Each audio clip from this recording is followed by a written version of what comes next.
What's up, you guys? You know what it is. It's me again. I'm here to talk about episode 6 of the ESPN 30 for 30, The Last Dance. This episode, I thought the Dennis Rodman episode was my favorite episode. This one is my favorite episode. Why? Because they had a little bit of hint of Kobe in that thing. And if you know me, you know I'm a real big Kobe fan. So let's start it off right there, man. Him and Kobe, 1998 All-Star game. I think that was Kobe's first All-Star game. So Kobe was in the league 2 years till he got in the All-Star game. And you know what caught my attention? What was being said in the locker room about Kobe. So remember, I got my notes. So to me, I don't know if it just edited like this, but it seemed like Jordan initiated the conversation. It probably was edited, and it just seems like that. But Jordan brought up the conversation of Kobe. Probably just tired of hearing people saying this is the next Jordan, this is the next Jordan. Just tired of people hearing it, it's his last year. You got some people trying to keep him in the league, some people trying to push him out. And Jordan, he really wants to leave, but he really doesn't want to go. And that's the consistencies I've been seeing so far. He wants to leave, but he wants to leave the way he wants to leave. And I'm still not convinced Jordan was ready to hang it up in '98. I think there's things that probably he didn't like, but I still don't think he was ready to hang it up. So that could have been annoying with the Kobe Bryant stuff. For me, it sounded like gossip. They was gossiping about Kobe, so whatever. So like the shit talk between Magic and, we all know Jordan was a legendary shit talker. But the trash talk between Larry and, well, Larry Bird, kinda, sorta, but really Magic Johnson and Michael Jordan, legendary, man. I don't know if y'all remember the 30 for 30 they did on the '92 Barcelona team and how they were inside the practice. Bro, they actually was holding back. They was holding back, and in this documentary they went even to more detail. They gave you more stuff or more trash talk that was being said on the court and how Magic felt about MJ in the NBA. It came out on the court. He felt like Michael Jordan was the Dapper Dan, the darling of the NBA, which he was, and he felt like he couldn't be fouled. And you couldn't touch Jordan. And it came out.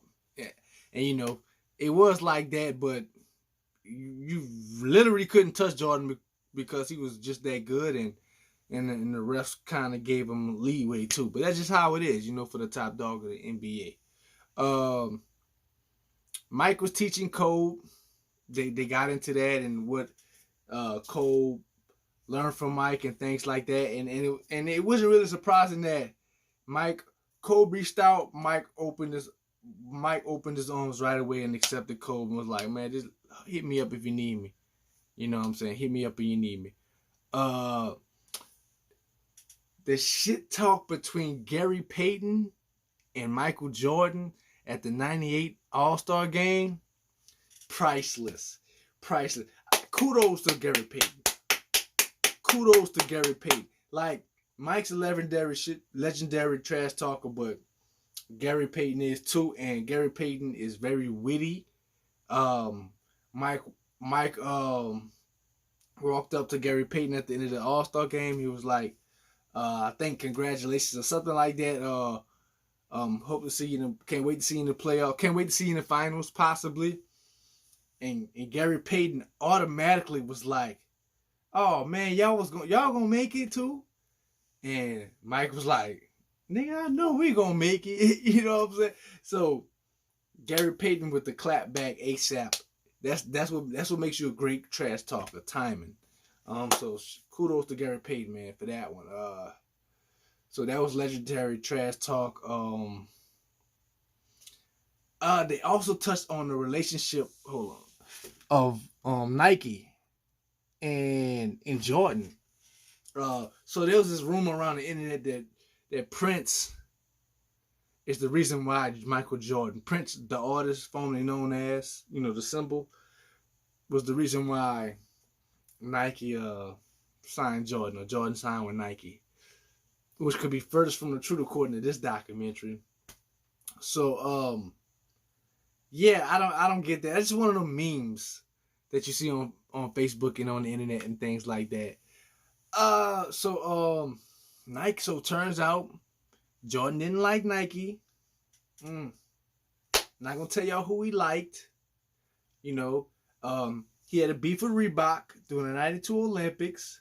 I'm not gonna tell y'all about that.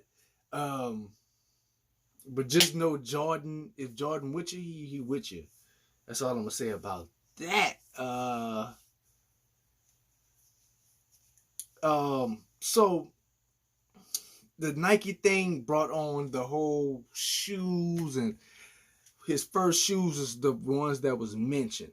You can't go through all the shoes. The damn thing would have been 3 hours long if you talk about all the shoes. The Nike Air Jordan 1. It's a popular shoe to date. So in '84, he came out with the red toe. It was red toes, red, black, and white. Red toes,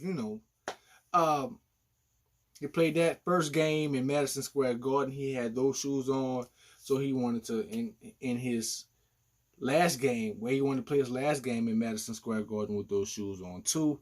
And it looped in Spike Lee.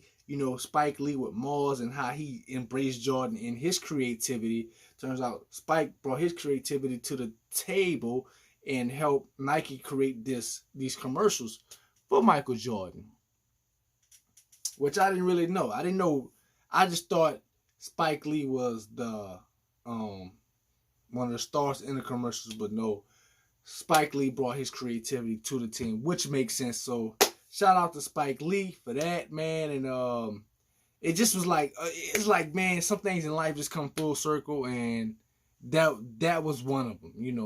That was one of them. And Jordan adds another notch. In my opinion, he adds another notch. Sorry, notch. He adds another notch in his legendary pedigree.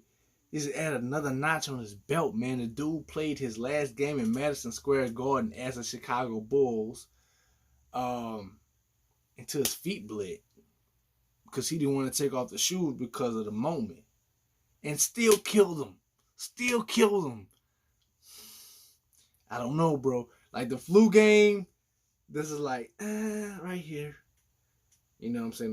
The flu game, right there. So,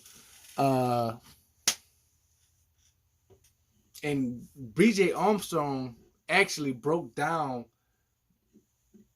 why Jordan started winning, and I think y'all should check that out. I thought that was real detailed, and he got like how Jordan stopped. He said Jordan stopped playing basketball, and once he learned how to win, and it probably doesn't make sense, but I'm going to let BJ explain it to y'all. I'm going to just say one thing. Jordan can manipulate the momentum in the game. And to me, I know what he's talking about. There's certain plays Jordan can make. He might not make it then. He may need that in the fourth quarter to win the game or swing the momentum.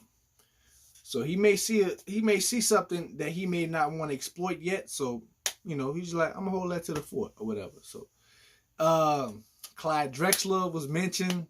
They talking about his second title when he went up against the Trailblazers, and they made Clyde look like he was just really just getting shitted on by Jordan, which he was, but it was like it made it look like Clyde was just like a fuck boy.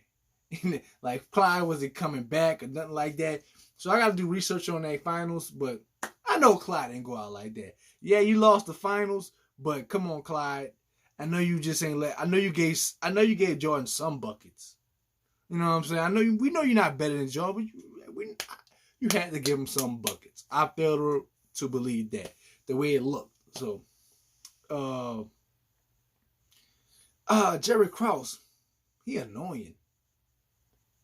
So they win a second championship, and he's talking about organizations wins championship. He's just stressing the organization over the team. And I already talked about that. So I give him props, but sometimes I be want to punch him in the mouth. Punch. 1992 Barcelona Olympics team, legendary shit talk, man. Go check that out, man. It's legend. I love shit talk. I love trash talk. Sorry. Tony Kukoc. Sorry, bro. He's just like, ugh. Wrong place, wrong time. I guess. You know. But I heard Tony came back in the second game and did his thing in the Olympics. So shout out to Kukoc for that. Nike versus Reebok. I know I mentioned that, but man, that was interesting too, man. Nike, like I said, when Mike was with you, he was with you. You know, from Scotty to Phil to Nike. If he was with you, he was with you. Whether he signed a contract and got paid, or we trying to accomplish something together, so I'm with you. You know what I'm saying? So shout out to Mike for that, you know. And I also noticed that I didn't notice back then that Mike had, I noticed it, but Mike had a going away season, like a farewell season. You know, like what Kobe had, D Wade had, when you just playing and you're going to all these places for the last time to play basketball and they just singing your praise, just giving you all kind of loves. Jordan had that. Jordan probably was the first. I don't know. But that totally slipped my mind. So that's really it. All I got to really say about episode 5. Like I said, it's my favorite. I left some things out for y'all to go check out. Get at me.